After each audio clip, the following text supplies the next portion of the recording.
Hello Suvendu দা, জয় Shriram. Hello Dilip দা, জয় Shriram. Hello Sukanta বাবু, হরে কৃষ্ণ হরে Krishna. Hello Mofizul দা, হরে কৃষ্ণ জয় শ্রীরাম। কেন বললাম? একজন হিন্দুকেও বলছি জয় শ্রীরাম, আবার একজন মুসলমানকেও আমাকে ফোন করে বলতে হচ্ছে জয় শ্রীরাম। কেন বলতে হচ্ছে? না, আমাদের রাজ্যের বিরোধী দলনেতা ফাঁকা কলসি, যার আওয়াজটা সব সময় বেশি, তথা যাকে অনেকে বোকা বলেন, অনেকে মূর্খ বলেন, অনেকে আবার তাকে এখন পাগল বলছেন, সেই শুভেন্দু অধিকারী মন্তব্য করছেন। এবার ফোন করে হ্যালো নয়, ফোন করে বলুন জয় শ্রীরাম হরে কৃষ্ণ। হ্যালো বলবেন না, জয় শ্রীরাম বলবেন, হরে কৃষ্ণ বলবেন, বোম বোম বলবেন। একসময় মুখ্যমন্ত্রী মমতা বন্দ্যোপাধ্যায় যখন বলেছিলেন হ্যালো না করে জয় বাংলা বলুন, বাংলার নাম বলতে বলেছিল, তখন গায়ের জ্বালা হয়েছিল বলা চলে, গাত্রদাহ শুদ্ধ ভাষায়। কারণ তিনি তো আবার ভদ্র ভাষায় গালাগাল দেওয়াটা খুব পছন্দ করেন। তার কাছে মিডিয়ার এই যে বুম বুমের সামনে দাঁড়িয়ে, হ্যাঁ দেশের ছেলে, খুব ভদ্র ভাষা শুভেন্দুদা, খুব ভদ্র ভাষা। হ্যালো শুভেন্দুদা, আপনি খুব ভদ্র ভাষায় কথা বলেছেন। আমরা না এই সংবাদ মাধ্যম, সাধারণ মানুষ আপনার কথায় আপ্লুত হয়ে গেছি, তাই আমি এখন শুদ্ধ ভাষা বলছি। আপনার মতো গাত্রদাহ হয়েছিল আপনাদের, আর এখন আপনারা বলছেন ফোন করুন, করে বলুন জয় শ্রীরাম হরে কৃষ্ণ। বাংলায় কি শুধুমাত্র হিন্দুরা বসবাস করে, না গোটা দেশে শুধুমাত্র হিন্দুরা বসবাস করে যে তারা জয় শ্রীরাম বলবে, তারা হরে কৃষ্ণ বলবে? তারা মুসলমানরা ওই বাংলায় বসবাস করে, এই বাংলায় বহু খ্রিস্টানরা বসবাস করেন। তাহলে তাদেরকেও জোর করা হবে জয় শ্রীরাম বলতে? মানে এক সময় দেখা যেত যে ধর্ম ত্যাগ করানো হতো জোর করে, আপনি সেটাই চাইছেন যে সবাই হিন্দু হও, হিন্দুত্বের জয়গান গাও। আমিও তাগা পড়ে আছি, আমি একজন হিন্দু, তবে মানি সংবিধানটাকে। ভারতবর্ষের সংবিধানে বড় বড় করে লেখা আছে ধর্ম নিরপেক্ষ, যে দেশে সকল ধর্মের মানুষ বসবাস করতে পারে। শুভেন্দু বাবুকে যে মূর্খ বা বোকা বলেন, এটা ভুল কিছু নয়, তিনি তো সংবিধানটাই ঠিকভাবে জানেন না। তাই ধর্ম নিরপেক্ষ বলে যে শব্দটা আছে সেটাও তিনি ভুলে গেছেন। তাই তিনি বারবার বলছেন ফোন করে বলুন হ্যালো শুভেন্দু দা জয় শ্রীরাম, হ্যালো দিলীপ দা জয় শ্রীরাম, হ্যালো রাহুল দা জয় শ্রীরাম, হ্যালো সুকান্ত দা জয় শ্রীরাম। সকলকে এই যেন জয় শ্রীরাম আর দুহাত তুলে যেন বলতে হবে হরে কৃষ্ণ। হরে কৃষ্ণ বলবে, জয় শ্রীরাম বলবে, হিন্দুরা বলুক, তারা ফোন করে বলুক, মুসলমানরা তাদের আল্লাহর নাম নেবে, হ্যালো আল্লাহ দিয়ে শুরু করবে, হ্যালো না বলে আল্লাহ দিয়ে শুরু করবে। খ্রিস্টানরা যিশুর নাম দিয়ে শুরু করবে। যে যার ধর্ম সে তার কাছে, সে কিভাবে ফোনে কথা বলবে, সে কিভাবে আলাপটা করবে, সেটা কি আপনি শিখিয়ে দেবেন বিরোধী দলনেতা হিসেবে? যখন বলেন ফোনে আড়ি পাচ্ছে মমতা বন্দ্যোপাধ্যায়, এমনও তো বলেন, আর সেখানে আপনারা বাংলার মানুষকে বলে দেবেন ফোন করে হ্যালো বলবে না, যেটা তাদের অভ্যাস। ফোন করে আপনার কথা অনুসারে আপনি তো বড় হনু হয়ে উঠেছেন, বড় সিংহ হয়ে উঠেছেন, তাই জন্যই বারবার শুধু ছুটবো ছুটবো ছুটবো ছুটবো। ছুটতে আর পারছেন না, ওই শরীর নিয়ে ছোটাটাও একটু চাপের। গাড়ি থেকে নামেন, সংবাদ মাধ্যমের মুখোমুখি হন, আর কি বলেন? শুদ্ধ ভাষায় গালাগাল দেন। কাদেরকে দেন? একটি বিশেষ সম্প্রদায়কে উদ্দেশ্য করে। আবার মঞ্চ থেকে কি বলছেন না, তিনি বলছেন আয় কোথায় আছিস পাকিস্তানের বাচ্চারা। পাকিস্তানের বাচ্চারা বলতে কাকে আক্রমণ করলেন সেটা বুঝতে বাংলার মানুষ জগৎ, দেশের মানুষের বুঝতে কোনো অসুবিধা নেই। তিনি আয় কোথায় আছিস জিহাদি রোহিঙ্গা পাকিস্তানের বাচ্চারা, আয় এখানে সাইজ করতে এসেছি।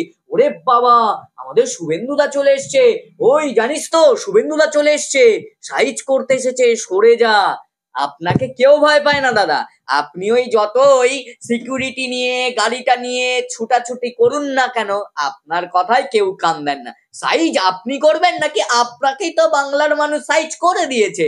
প্রধানমন্ত্রী নরেন্দ্র মোদীর কাছে, অমিত শাহের কাছে আপনি তো মুখ পুড়িয়েছেন, একেবারে পোড়া মুখ তৈরি হয়েছে।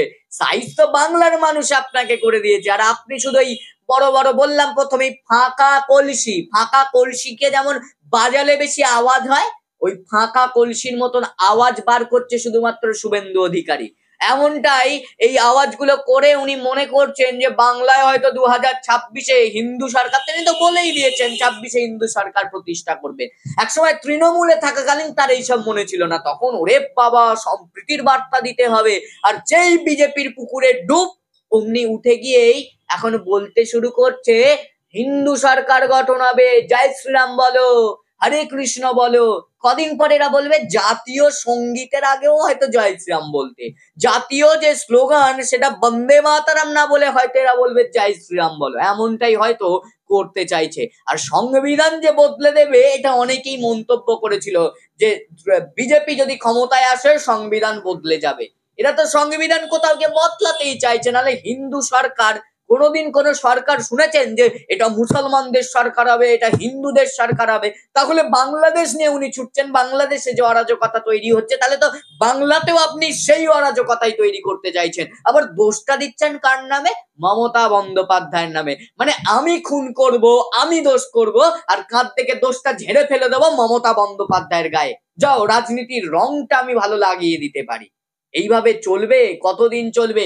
কোথা থেকে বলেছেন এই কথা আমরা বিশদে আপনাদেরকে জানাবো। গত 15ই ডিসেম্বর পূর্ব মেদিনীপুর জেলার হেরিয়া বাজারে হিন্দু হটাও দেশ বাঁচাও স্লোগান দিয়েছিল স্থানীয় কিছু তৃণমূল কংগ্রেস কর্মী। হেরিয়া কন্টাই কোঅপারেটিভ ভোটে তৃণমূল কংগ্রেস জেতার পর স্থানীয় মুসলিমরা এই স্লোগান দেয় বলে অভিযোগ। যদি এই স্লোগান দেয়া হয়ে থাকে, যে অভিযোগ উঠছে, সেটাকেও নিন্দা জানানো উচিত। কারণ এই ভারতবর্ষ, এই রাজ্য ধর্ম নিরপেক্ষ, সকল ধর্ম সমানভাবে, কোনো হিন্দু হটাও কোনো মুসলমান হটাও এই যে কথা, এটা বাংলার মানুষ শুনতে চায় না। তারই প্রতিবাদে আজকে বিরোধী দলনেতা শুভেন্দু অধিকারীর নেতৃত্বে খেজুরি ব্লকের হেরিয়াতে একেবারে মিছিল এবং সভা করেন। সেই সভাতে হিন্দু হটাও স্লোগান তোলা জিহাদিদের উদ্দেশ্যে হুঙ্কার দিয়ে বলেন, আয় কোথায় আছিস জিহাদি রোহিঙ্গা পাকিস্তানের বাচ্চারা, আয় এখানে সাইজ করতে এসেছি। এইরকম মন্তব্য আমরা সেই ছোটবেলায় মা বলতো না, ও তোকে মেরেছে বলে তুই ঘুরিয়ে মারবি? তাহলে যীশু খ্রিস্টকে যখন ওইভাবে মারা হয়েছিল তাহলে তিনি কেন বলেছিলেন আমি পাপটাকে ঘৃণা করি, পাপীকে নয়? আর আপনি ওরা বলেছে বলে আপনাকেও বলতে হবে, ও চুরি করেছে বলে আপনাকেও চুরি করতে হবে, এমন নীতি তৈরি করতে চাইছেন। একজন ভুল করলে আপনাকেও ভুল করতে হবে। তাহলে মমতা বন্দ্যোপাধ্যায় মানুষের পাশে দাঁড়াচ্ছেন, আপনি এসে দাঁড়ান না, দাঁড়াচ্ছেন না কেন?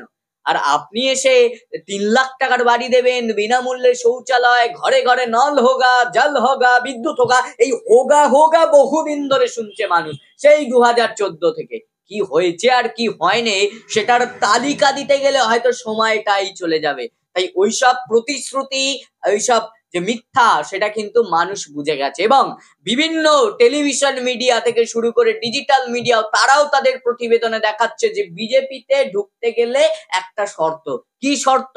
না অনর্গল মিথ্যা বলা এবং নিজেকে হিন্দুত্ব প্রতিষ্ঠা করা, হিন্দুর হৃদয় সম্রাট প্রতিষ্ঠা করা। আমি হিন্দু, আমি বলবো হরে কৃষ্ণ জয় শ্রীরাম। হিন্দুরা অবশ্যই বলবে, মুসলমানরা আল্লাহ বলবে, খ্রিস্টানরা যিশু বলবে, কিন্তু ওই খ্রিস্টানরাও জয় শ্রীরাম বলবে, মুসলমানরাও জয় শ্রীরাম বলবে, এটা কি কোনোদিন উচিত?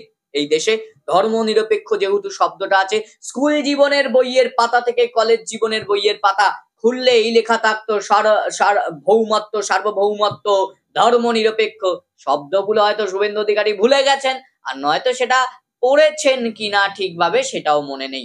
এতক্ষণ ধরে রয়্যাল বাংলা স্টুডিও থেকে আপনাদের সঙ্গে আমি ছিলাম সন্দীপন। আরো নানান খবরের আপডেট পেতে চোখ রাখুন শুধুমাত্র রয়্যাল বাংলার পর্দায়।